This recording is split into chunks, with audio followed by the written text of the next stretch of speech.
This agent's an idiot. Look at it. Look at this. They just put it on Easter Sunday. They want to close on this property. It's stupid. And I'm gonna look at it, and if it's one of y'all, I'm gonna lose my mind. I'm like, they sat in my class, and they sent that to me, right? If I see one of y'all's names out there,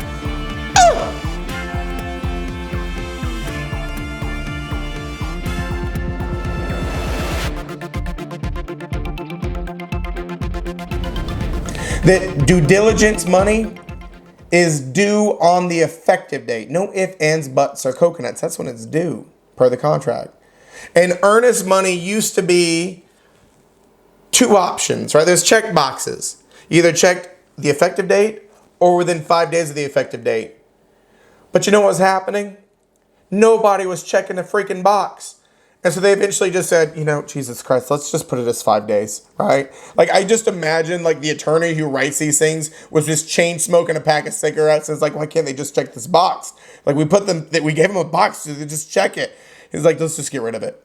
So now the earnest money is always 5 days from the effective date. Well, here's the thing. Let me tell you one of my biggest pet peeves that I'm going to help you understand how silly you'll make yourself look, all right?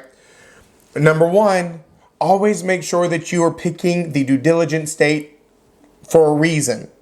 If it's a 1920s home, don't put 2 days for the due diligence date, chachi. That ain't enough time to figure it out. You need a month, maybe 2. If it's a reasonable home, 3 weeks is a good period of time if you can negotiate it.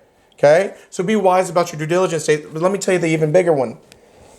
For the love of God, listen to me. Look, make eye contact, okay? Let's get weird. For the love of God, do not put the closing date as a Saturday or Sunday. Pull out your dang calendar and look at it. I can't tell you how often I get an offer that wants to close on Easter Sunday. I'm like, are you stupid? You think attorneys work Saturdays or Sundays, let alone Easter Sunday? Ain't nobody closing on a holiday. Attorneys are the most vacation people you will ever meet. They take off every holiday and the day before it and the day after it. Look at a calendar. Don't you send me an offer with a closing date on Saturday or Sunday. And if it's even remotely close to a holiday, you call your attorney's office to make sure they're going to be open. Okay? It is such a simple mistake to avoid. You know how hard I laugh when I see that? This agent's an idiot.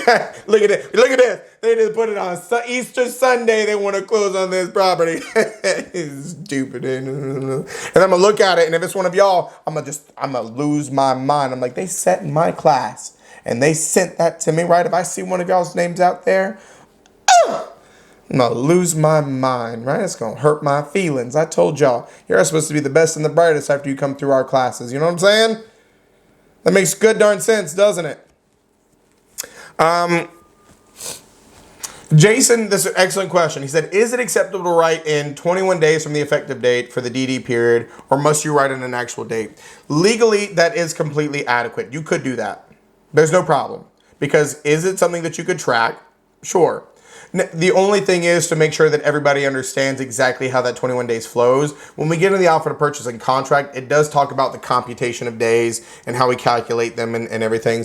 And more specifically, Jason, when we get into the backup contract addendum, it actually, that's the only way you can do a backup contract is by utilizing days, not dates. Because we never know when something's going to happen. Most of the time it's easier to just have a set date. So there's no argument of, no, it's been 21 days. And somebody's like, no, this is the 22nd day. So there's more errors that can arise by doing that tactic because it's not as clear and set in stone as January 25th at 5 p.m. But it is legal. Does that make sense?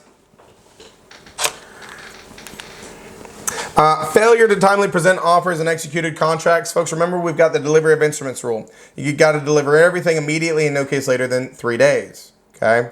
All offers immediately in no case later than 3 days. All listing agreements, go to your firm immediately in no case later than 3 days. So on and so forth. Oh, did I miss anything on there? Yeah, here's the last one. Confusion about negotiating repairs versus completion of work. And this is where I'll end, and I'll throw the rest of them at you tomorrow. Folks, how do you ask for repairs on a home? What do you use?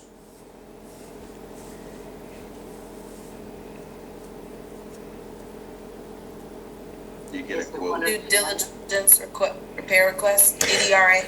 Yeah, there you go. The form is what I was looking for. Yeah, you get a quote, you can negotiate things. But yeah, the form is called a DDRA, which stands for due diligence request and agreement. A lot of people will call it a repair agreement, but it's a due diligence request and agreement. You got to understand, it's much like an offer. An offer is called an offer to purchase and contract. Starts as an offer, becomes a contract.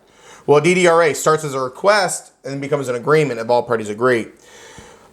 Well, that's how you negotiate repairs after you're under contract. Do you think it's possible to negotiate repairs before you go under contract? Can't you put them in Yes, the that's 2T? Yeah. Put them where? In the offer to purchase 2T? Well, there's nowhere in the offer to purchase and contract form 2T to ask for that. Amendment? Add it. You give me partial words and addendum. Additional provisions. Oh my goodness, that additional provisions addendum again? It sure is. One thing it can do is an expiration of offer. Folks, another thing it can do is negotiate repairs as part of initial contract formation.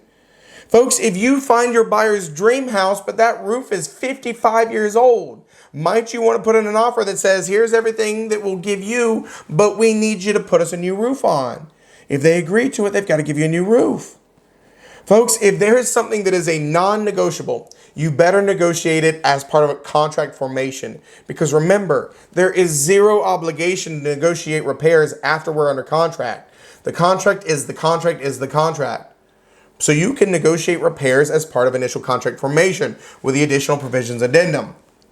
Last question for you folks. Regardless of the DDRA or the additional provisions addendum, whenever you negotiate the repairs, when do they have to be completed by? Prior to closing. Prior to closing, in a good workmanlike manner. That's exactly right.